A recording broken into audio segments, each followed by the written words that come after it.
नमस्कार, खबर समय जगत में आपका स्वागत है। मैं हूं आपके साथ अंकिता और आइए अब खबरें देखते हैं विस्तार से। भोपाल मध्य प्रदेश में विधानसभा चुनाव कैंपेन के लिए पहुंचे उत्तर प्रदेश के उप मुख्यमंत्री केशव प्रसाद मौर्य ने कांग्रेस समेत इंडी गठबंधन पर जमकर सियासी हमला बोला है। बीजेपी मीडिया सेंटर में मीडिया से चर्चा करते हुए उप मुख्यमंत्री केशव प्रसाद मौर्य ने कहा कि 2014 के पहले कांग्रेस का कोई नेता मंदिर नहीं गया। पीएम नरेंद्र मोदी के कारण अब चुनाव के समय जाने लगे हैं। कांग्रेस ओबीसी की बात करती है। उन्होंने सवाल उठाया कि मध्य प्रदेश में कांग्रेस ने ओबीसी का मुख्यमंत्री क्यों नहीं बनाया, जबकि बीजेपी ने 2003 से ओबीसी मुख्यमंत्री दिए। कहा कि देश का दिल मध्य प्रदेश है और इस दिल में पीएम मोदी है। 1,31,00,000 बहनों के खातों में राशि भेजी जा रही है। मध्य प्रदेश में बीजेपी की सरकार फिर आ रही है। कांग्रेस ने ओबीसी आयोग की सिफारिश को हमेशा नकारा है। कहा कि कांग्रेस पार्टी भ्रष्टाचार की अम्मा है, तुष्टिकरण की जन्मदाता है। कांग्रेस के कारण ही देश में आतंकवाद आया है। 2023 का चुनाव 2024 का सेमीफाइनल है। हम 2023 का चुनाव जीतकर 2024 की तैयारी कर रहे हैं। राम मंदिर के निर्माण में मध्य प्रदेश का बड़ा योगदान है। राम मंदिर के लिए मध्य प्रदेश के लोगों ने आहुति दी है। कांग्रेस कहती थी मंदिर की तारीख नहीं बताएंगे, हम इनको तारीख भी बता रहे हैं। कांग्रेस पर बीजेपी की वैचारिक विजय हो चुकी है। आज कांग्रेस को खुद को राम भक्त बताना पड़ रहा है। कांग्रेसियों को तिलक लगाना पड़ रहा है। कांग्रेसियों को जनेऊ पहनना पड़ रहा है। उनको शर्म नहीं आती है। इसी कांग्रेस पार्टी ने देश की सर्वोच्च अदालत में शपथ पत्र दे करके कहा था कि राम तो हुए नहीं, ये तो काल्पनिक है, काल्पनिक राम बताया जा रहा है। लेकिन आज जब रामलला का भव्य मंदिर बनकर के तैयार हो रहा है, तब यह कह रहे हैं कि हमको बुलाया नहीं गया। ये हम राम भक्तों का कितना अनादर और अपमान करते थे, वह मैं चूंकि श्री राम जन्मभूमि आंदोलन का सिपाही भी हूं, कारसेवक भी हूं और उस आंदोलन में महत्वपूर्ण मेरी भी जिम्मेदारी रही है, इसका मुझे गर्व है। लेकिन ये नारा लगाते थे रामलला, हम जब नारा लगाते थे रामलला हम आएंगे, मंदिर भव्य बनाएंगे, तो इनकी अगली लाइन होती थी तारीख नहीं बताएंगे। हम इनको तारीख बता रहे हैं। रामलला का भव्य मंदिर बन रहा है। 500 साल बाद रामलला वहां विराजमान होने जा रहे हैं। मैं आप सबको और मध्य प्रदेश के समस्त राम भक्तों को अयोध्या आने का निमंत्रण भी दे रहा हूं। 3 दिसंबर को मतगणना है और मतगणना के बाद दिसंबर के बाद जनवरी है और 22 जनवरी को वहां यह कार्यक्रम होगा। 22 जनवरी और उसके बाद कभी भी कोई भी राम भक्त वहां आ सकते हैं। मैं आज यहां पर यह कहना चाहता हूं, साथ ही मैं आप सबके सामने यह भी कहूंगा कि उत्तर प्रदेश में हमारी भारतीय जनता पार्टी की सरकार है। क्योंकि उत्तर प्रदेश में भी है, मध्य प्रदेश में भी है। डबल इंजन की जो सरकार होती है वो डबल रफ्तार से काम करती है। डबल रफ्तार से काम का परिणाम है कि आज भारतीय जनता पार्टी ने विकास का वह मॉडल खड़ा किया है। मैं प्रयागराज का रहने वाला हूं। मैं श्री दिग्विजय सिंह जी की अगुवाई में मध्य प्रदेश में कांग्रेस की सरकार थी।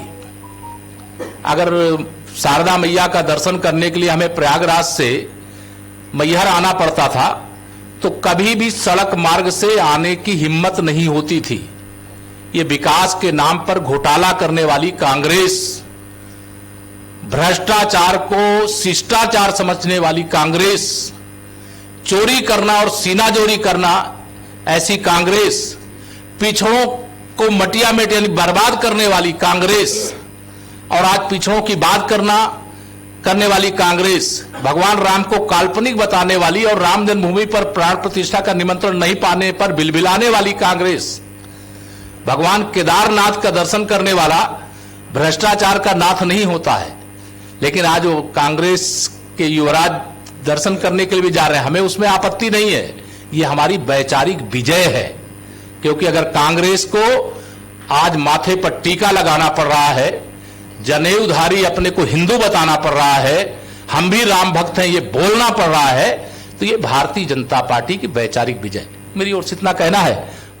आप भी के माध्यम से उन बहनों को मैं लाडली बहना योजना के अंतर्गत आज 1,31,00,000 से अधिक बहनों को लाडली बहना योजना के अंतर्गत उनके खाते में दीपावली के उपहार स्वरूप, दीपावली की शुभकामना के रूप में आज राशि फिर से भेजी जा रही है। मैं इसके लिए उन बहनों को सबको शुभकामनाएं देता हूं। मैं आज यहां पर यह भी आप सबके सामने जिस प्रकार से देश के हमारे 5 राज्यों में चुनाव हो रहे हैं, उन 5 राज्यों के चुनाव में आज 2 राज्यों में मतदान भी हो रहा है। उनको सबको अपील करते हैं भारी मतदान करें, लेकिन मैं पूरे विश्वास से कह सकता हूं कि मध्य प्रदेश में भारतीय जनता पार्टी शानदार ढंग से अपनी वापसी करेगी और राजस्थान, छत्तीसगढ़ हम कांग्रेस से छीन करके वहां भी सुशासन का कमल खिलाएंगे, विकास का कमल खिलाएंगे। भारतीय जनता पार्टी जहां पर भी सरकार में रहती है, एक नहीं अनेक बार वहां पर सफलता के कीर्तिमान स्थापित करने का काम करती है, लेकिन कांग्रेस कहीं पर भी अपनी दूसरी पारी शुरू नहीं कर पाती है। आजकल कांग्रेस पार्टी पिछड़ा चालीसा पढ़ रही है। जैसे जब कोई चुनाव आता है तो चुनाव से पहले ये चुनावी राम भक्त बनते हैं, चुनावी शिव भक्त बनते हैं, चुनावी हिंदू बनते हैं। 2014 से पहले कांग्रेस का कोई नेता कभी किसी मंदिर में शीश झुकाने नहीं जाता था, लेकिन जब माननीय नरेंद्र मोदी जी के नेतृत्व में भारतीय जनता पार्टी की पूर्ण बहुमत और गठबंधन के साथ प्रचंड बहुमत के साथ केंद्र में हमारी सरकार बन गई, तब यह अपने को हिंदू भी बताने लगे। अब जब जनता यह जान गई कि यह तो चुनावी हिंदू हैं और इस को नकार दिया, तो अब यह ओबीसी की बात करते हैं। खबर समय जगत के लिए संवाददाता आदित्य सराठी की report. For latest news, subscribe to our channel and press the bell icon